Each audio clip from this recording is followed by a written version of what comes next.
आकाशवाणी गोरखपुर से प्रादेशिक समाचार।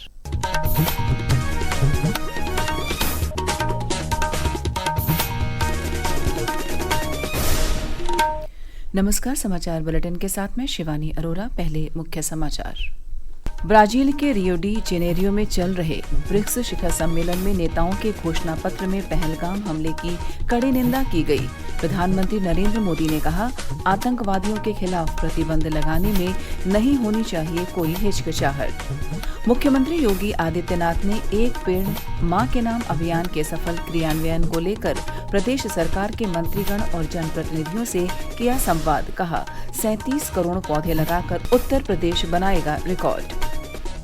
उप मुख्यमंत्री ब्रजेश पाठक कल ग्रेटर नोएडा में आयोजित ऑल इंडिया ट्रामा कॉन्क्लेव में हुए शामिल। कहा, प्रदेश सरकार सभी के लिए सुलभ और प्रभावी चिकित्सा सेवाएं सुनिश्चित करने के लिए है प्रतिबद्ध। और लखनऊ में 3 दिवसीय आम महोत्सव का हुआ समापन। सम्मानित किए गए आम उत्पादक और निर्यातक। अब समाचार विस्तार से। ब्राजील के रियो डी जेनेरियो में चल रहे ब्रिक्स शिखर सम्मेलन में नेताओं के घोषणा पत्र में पहलगाम हमले की कड़ी निंदा की गई। एक रिपोर्ट।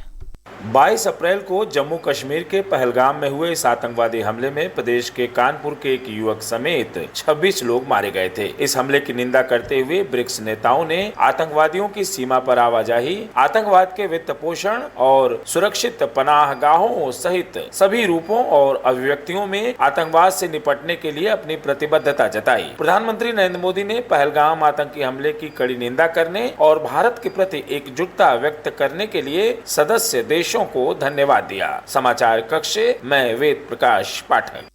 प्रधानमंत्री ने ब्रिक्स शिखर सम्मेलन में अपने संबोधन के दौरान पहलगाम हमले को भारत की आत्मा, पहचान और गरिमा पर सीधा हमला बताया। उन्होंने कहा कि यह न केवल भारत बल्कि पूरी मानवता के लिए झटका है। उन्होंने आतंकवाद के प्रति शून्य सहिष्णुता का आग्रह किया और कहा कि आतंकवादियों के खिलाफ प्रतिबंध लगाने में कोई हिचकिचाहट नहीं होनी चाहिए। प्रधानमंत्री ने कहा कि आतंकवाद के पीड़ितों और समर्थकों को एक ही तराजू पर नहीं तौला जा सकता। अगर कोई देश प्रत्यक्ष या अप्रत्यक्ष रूप से आतंकवाद का समर्थन करता है तो उसे इसकी कीमत चुकानी पड़ेगी। मुख्यमंत्री योगी आदित्यनाथ ने एक पेड़ मां के नाम पौधारोपण अभियान के सफल क्रियान्वयन के लिए कल प्रदेश के मंत्रीगण, सांसदगण, विधायकगण और विधान परिषद के सदस्यों के साथ संवाद किया। उन्होंने कहा कि पिछले 8 वर्षों में ईमानदारी से किए गए प्रयासों से प्रदेश के वन आच्छादन में वृद्धि हुई है। मुख्यमंत्री ने बताया कि 9 जुलाई को 37 करोड़ पौधे लगाकर उत्तर प्रदेश रिकॉर्ड बनाएगा। उन्होंने कहा कि प्रधानमंत्री द्वारा किए गए संकल्प के अनुरूप भारत वर्ष 2070 तक कार्बन उत्सर्जन के संबंध में नेट जीरो का लक्ष्य प्राप्त करने में सफल होगा। उन्होंने जनप्रतिनिधियों से अपील की कि वह अभियान के दौरान अपने अपने क्षेत्रों का नेतृत्व करें। मुख्यमंत्री ने वीडियो कॉन्फ्रेंसिंग के माध्यम से प्रदेश के सभी महापौर, जिला पंचायत अध्यक्ष, क्षेत्र पंचायत अध्यक्ष, ब्लॉक प्रमुख, जिला पंचायत सदस्यों, ब्लॉक पंचायत सदस्य, पार्षद एवं ग्राम प्रधानों के साथ भी संवाद किया। इस दौरान उन्होंने कहा कि किसानों को खेत की मेड़ पर पौधारोपण करने के लिए प्रेरित किया जाए। पेड़ लगाने के 5 वर्ष पूरे होने पर कार्बन क्रेडिट के तहत उन्हें प्रोत्साहन राशि उपलब्ध कराई जाएगी। उन्होंने बताया कि कार्बन क्रेडिट के तहत पिछले वर्ष किसानों को 32,80,000 रुपए का भुगतान किया गया। मुख्यमंत्री ने अपील की कि सभी नागरिक और कर्मचारी एक पेड़ अवश्य लगाएं। उन्होंने बताया कि एक पेड़ मां के नाम अभियान के दौरान कुपोषित परिवारों को सहजन का पौधा दिया जा रहा है, जिससे राष्ट्रीय पोषण अभियान को भी बल मिलेगा। उप मुख्यमंत्री केशव प्रसाद मौर्य ने कहा कि कांवड़ यात्रा हर वर्ष की तरह इस बार भी सकुशल तरीके से पूर्ण होगी। मेरठ के सर्किट हाउस में कल पत्रकारों से बातचीत के दौरान उन्होंने कहा कि सुरक्षा व्यवस्था को लेकर सरकार सजग है। चाहे कांवड़ यात्रा हो, चाहे प्रयागराज कुंभ हो, चाहे अयोध्या में रामलला के विराजमान होने के बाद वहाँ दर्शन के लिए लोगों को जाना हो, चाहे बाबा विश्वनाथ जी का धाम काशी का हो, जो भी धार्मिक मेले हुए हैं, धार्मिक जो परंपरागत होते रहे, वो बहुत मुस्लिम त्योहार भी बहुत शांतिपूर्ण ढंग से संपन्न हुए हैं और किसी भी गड़बड़ी करने वाले का संरक्षण भी नहीं होगा। त्योहार मनाओ, अच्छे से मनाओ। सरकार पूरी जो व्यवस्था करनी होती है सुरक्षा की व्यवस्था करती है, लेकिन उत्तर प्रदेश का कोई माहौल खराब करने का। प्रादेशिक समाचार आप आकाशवाणी गोरखपुर से सुन रहे हैं। यह समाचार बुलेटिन हमारे YouTube channel AIR news Gorakhpur और एक्स हैंडल AIR news_GKP पर भी उपलब्ध है। उप मुख्यमंत्री ब्रजेश पाठक कल ग्रेटर नोएडा के एक निजी अस्पताल में आयोजित ऑल इंडिया ट्रॉमा कॉन्क्लेव में शामिल हुए। कॉन्क्लेव का आयोजन ट्रॉमा सेंटर और आपातकालीन चिकित्सा सेवाओं में नवाचारों और प्रगति को बढ़ावा देने के उद्देश्य से किया गया। इस अवसर पर उन्होंने कहा कि प्रदेश सरकार सभी के लिए सुलभ और प्रभावी चिकित्सा सेवाएं सुनिश्चित करने के लिए निरंतर प्रयासरत है। शिक्षक और चिकित्सक दोनों ऐसे हैं जो जीवन एक गढ़ने का काम करता है और एक जीवन बचाने का काम करता है। आप ईश्वर के रूप हैं, तो हम लोगों को इस बात की चर्चा जन जन में पहुंचानी चाहिए कि ट्रॉमा हो ही ना, और यदि है भी तो उसका परसेंटेज हम कम करने का प्रयास करें। कार्यक्रम के दौरान श्री पाठक ने कॉन्क्लेव में प्रदर्शित किए गए अत्याधुनिक ट्रॉमा केयर उपकरणों और तकनीकों का अवलोकन भी किया। लखनऊ के अवध शिल्प ग्राम में चल रहे 3 दिवसीय आम महोत्सव का कल समापन हो गया।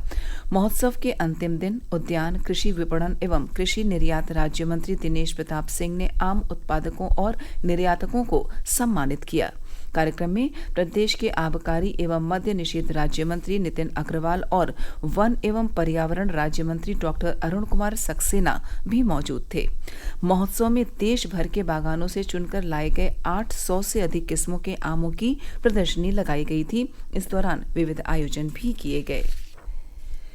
यूपी पावर कॉरपोरेशन ने कमर्शियल कार्यों को सुविधाजनक और पारदर्शी बनाने के लिए कमर्शियल ऐप लॉन्च किया है। इससे मीटर रिप्लेसमेंट, आवेदन और KYC से संबंधित सभी कार्य किए जा सकेंगे। ऐप के माध्यम से ऑनलाइन मीटर को ट्रैक भी किया जा सकता है।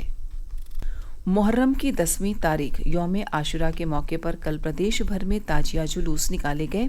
यह दिन पैगंबर मोहम्मद साहब के नवासे हजरत इमाम हुसैन और उनके साथियों की शहादत की याद में मनाया जाता है। लखनऊ में यौम आशुरा का जुलूस विक्टोरिया स्ट्रीट स्थित नाजिम साहब के इमामबाड़े से ताल कटोरा की करबला तक निकाला गया। जुलूस में शामिल हिंदू धर्मगुरु स्वामी सारंग ने कहा कि इमाम हुसैन की कुर्बानी हमें एकता और भाईचारे का पाठ सिखाती है। एक रिपोर्ट। पूरे भारत में लखनऊ को ताजियादारी और अज़ादारी का केंद्र बिंदु माना जाता है। यहाँ पर नवाबी दौर से ही हिंदू और मुसलमान दोनों मिलकर इमाम हुसैन का गम मनाते आ रहे हैं। मुहर्रम के जुलूस में स्वामी सारंग ने छुरी का मातम करके इस भाईचारे का संदेश दिया। मुमताज अली, आकाशवाणी समाचार, लखनऊ। प्रदेश के अन्य जिलों में भी कड़ी सुरक्षा के बीच शांतिपूर्ण माहौल में ताजिया जुलूस निकाले गए, जिनमें बड़ी संख्या में लोगों ने हिस्सा लिया। गाजीपुर जिले में कल शाम एक कार की टक्कर से बाइक सवार 4 लोगों की मौत हो गई। जंगीपुर थाना क्षेत्र के चौकिया मोड़ पर हुए इस हादसे में 3 लोगों ने मौके पर ही दम तोड़ दिया, जबकि एक महिला की अस्पताल ले जाते समय मौत हो गई। मौसम विज्ञान विभाग ने प्रदेश के पश्चिमी जिलों में आज अनेक स्थानों पर जबकि पूर्वी जिलों में कुछ स्थानों पर गरज चमक के साथ बौछारें पड़ने और बारिश की संभावना जताई है।